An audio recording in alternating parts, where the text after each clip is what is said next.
नमस्कार दोस्तों, आप पढ़ रहे हैं कक्षा 12वीं एनसीईआरटी गणित, जिसमें आज हम पढ़ेंगे प्रश्नावली 6.2 के उदाहरण। तो देखिए, उदाहरणों को पढ़ने से पहले हम नियम दोबारा बता दें कि आपको सवालों में वर्धमान और ह्रासमान कैसे सिद्ध करना होता है। देखिए, आपके पास एक फलन होता है f(x).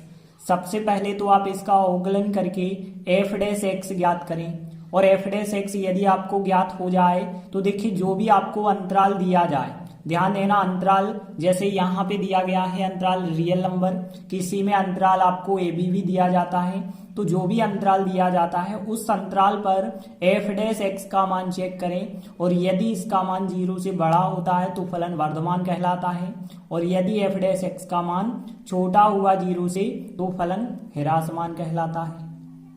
तो देखिए, जैसे उदाहरण 7 की बात करें, दिखाइए या दर्शाइए, एक ही बात है, दर्शाइए कि फलन f(x) बराबर जो दिया गया है वो रियल नंबर पे एक वर्धमान फलन है। तो देखिए, यहाँ पे सबसे पहली चीज तो आपको एक फलन दिया गया है जो f(x) बराबर 7x - 3 है।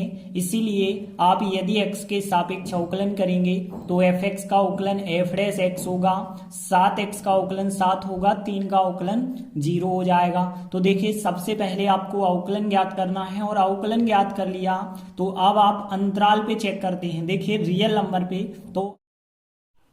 तो अब यदि हम x का मान रियल नंबर के अंतर्गत लेते हैं, मतलब वास्तविक संख्याओं में से कोई भी x का मान लिया जाए और उसे f' में रखा जाए तो साथ ही उत्तर बना रहेगा। मतलब हम कह सकते हैं कि f' का जो मान होगा वो हमेशा 0 से बड़ा रहेगा। क्यों रहेगा? क्योंकि x का मान आप यहाँ कुछ भी रख दीजिए रियल नंबर में से, लेकिन आंसर तो साथ ही रहेगा, मतलब 0 से बड़ा रहेगा।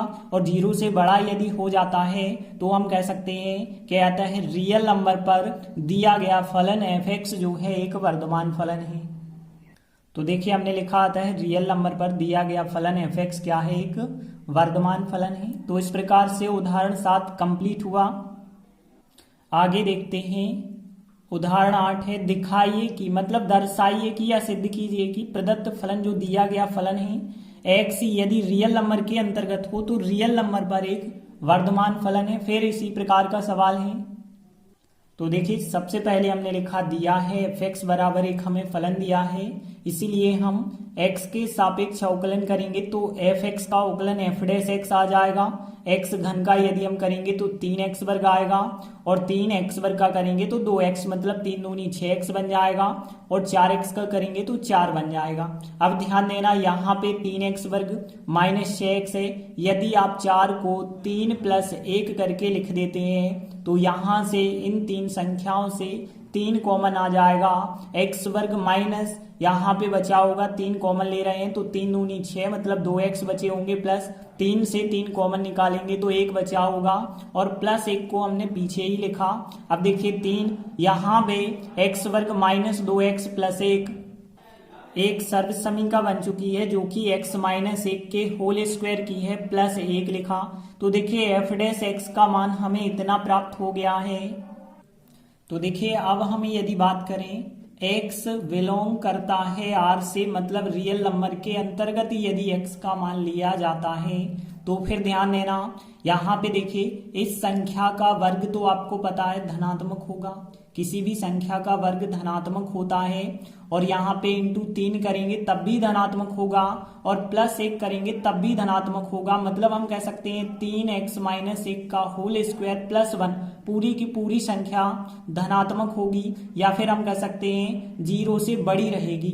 तो देखिए, जब 0 से बड़ी रहेगी तो f' भी तो 0 से बड़ा हुआ, क्योंकि जब यह संख्या 0 से बड़ी होगी तो यह संख्या भी 0 से बड़ी होगी, और यदि f' का मान 0 से बड़ा हो जाता है तो फिर हम कह सकते हैं कि दिया गया जो फलन f(x) है रियल नंबर पे क्या है? एक वर्धमान फलन है। तो देखिए, हमने लिखा आता है दिया गया फलन रियल नंबर पे क्या है? एक वर्धमान फलन है। तो इस प्रकार से उदाहरण 8 भी कंप्लीट हुआ। इसके बाद देखिए उदाहरण 9 है, सिद्ध कीजिए कि एक प्रदत्त फलन f(x) बराबर cos x इस अंतराल में ह्रासमान, इस अंतराल में वर्धमान, और इस अंतराल में ना तो वर्धमान ना ही ह्रासमान है। तो देखिए, दिया गया है f(x) बराबर cos x हमें फलन दिया है। अब देखिए जब एफ एक्स फलन दिया है तो इसीलिए हम उसका अवकलन भी ज्ञात कर सकते हैं। तो एफ एक्स का अवकलन क्या होता है, F dash x. Cos x का अवकलन करेंगे तो कॉस एक्स का अवकलन कितना होता है, माइनस साइन एक्स होता है।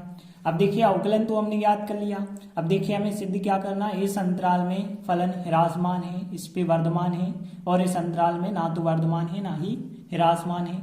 तो देखिए ए नंबर का सवाल करें तो देखिए अंतराल की यदि हम बात करें तो अंतराल 0 से पाई, तो देखिए 0 से पाई की बात करें तो इस अंतराल में आपको पता होना चाहिए कि साइन धनात्मक होता है या ऋणात्मक। तो देखिए बात हो रही है 0 से 180 की, तो आपको पता होगा 0 से 90 तक तो सब धन के होते हैं, 90 से 180 तक साइन धन का होता है। तो यहाँ पे देखिए 0 से लगा के 180 तक साइन यहाँ भी होगा यहाँ भी होगा। तो हम कह सकते हैं कि 0 से पाई में साइन एक्स कैसा होता है, धनात्मक होता है। ये तो आपको पता लग गया ना कैसे धनात्मक होता है। तो यहाँ पे हमने लिखा कि 0 से पाई में साइन क्या होता है, धनात्मक होता है। अब देखिए जब साइन हो जाएगा धन का, लेकिन आगे तो ऋण लगा है तो धन और ऋण का गुणा होगा तो ऋण हो जाएगा। तो फिर हम कह सकते हैं एफ डैश एक्स का मान, देखिए यहाँ धन और यहाँ ऋण, धन और ऋण का गुणा करेंगे ऋण होगा, ऋण मतलब यहाँ पे 0 से छोटा, तो यहाँ एफ डैश एक्स क्या हो जाएगा, 0 से छोटा, और 0 से छोटा हो गया है मतलब हम कह सकते हैं कि अतः इस अंतराल में फलन ह्रासमान है। तो देखिए हमने लिखा आता है 0 से पाई अंतराल में फलन ह्रासमान है। अब देखिए बी नंबर की बात करें तो देखिए अब हमें अंतराल दिया गया है जो पाई से 2 पाई दिया गया है। पाई से 2 पाई का मतलब क्या है, पाई मतलब 180 और 2 पाई मतलब 360। और इसमें यदि हम देखें तो देखिए हमारा अवकलन क्या है, माइनस साइन एक्स। तो हम साइन एक्स को ही देखते हैं धनात्मक होता है कि ऋणात्मक। तो देखिए यहाँ से यहाँ तक की बात हो रही है, 180 से लगा के 360 तक की बात हो रही है। तो देखिए यहाँ साइन धन का यहाँ साइन धन का, लेकिन यहाँ और यहाँ साइन ऋण का होता है। तो हम क्या कहेंगे, इस अंतराल में साइन एक्स जो होता है क्या होता है, ऋणात्मक होता है। तो हमने यहाँ पे लिखा कि साइन एक्स ऋणात्मक होता है। अब देखिए साइन हो गया ऋणात्मक और ऋण चिन्ह यहाँ आगे लगा है, तो ऋण और ऋण क्या हो जाएगा, धन हो जाएगा। और धन हो जाएगा मतलब हम कह सकते हैं एफ डैश एक्स धन हो गया है, मतलब 0 से बड़ा हो गया है, और 0 से बड़ा हो गया है तो हम कह सकते हैं अतः इस अंतराल में फलन वर्धमान है। तो देखिए हमने लिखा अतः पाई से 2 पाई अंतराल में फलन क्या हो जाएगा, वर्धमान। अब देखिए तीसरे सवाल की बात करें, 0 से लगा के 2 पाई अंतराल में फलन ना तो वर्धमान है ना ही ह्रासमान है। तो देखिए सी नंबर की यदि हम बात करें तो कहा गया है 0 से 2 पाई अंतराल में। तो देखिए जब यह अंतराल दिया गया है तो इस अंतराल का मतलब क्या है, 0 से लगा के 360। अभी हमने देखा कि 0 से लगा के 180 तक फलन क्या है, ह्रासमान है, और 180 से लगा के 360 तक फलन क्या है, वर्धमान है।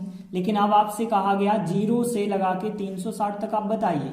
तो देखिए हम क्या लिखेंगे कि इस अंतराल में फलन ह्रासमान है और इस अंतराल में फलन वर्धमान है। तो ऐसी स्थिति में जो 0 से 2 पाई अंतराल बना उसमें ना तो फलन ह्रासमान हो पाएगा ना ही वर्धमान हो पाएगा।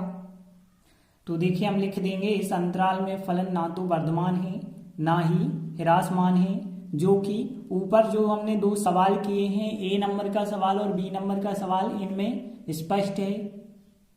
तो हमने लिखा जो कि ए और बी सवालों से स्पष्ट हो रहा है। तो इस प्रकार से उदाहरण 9 भी कंप्लीट हुआ। धन्यवाद।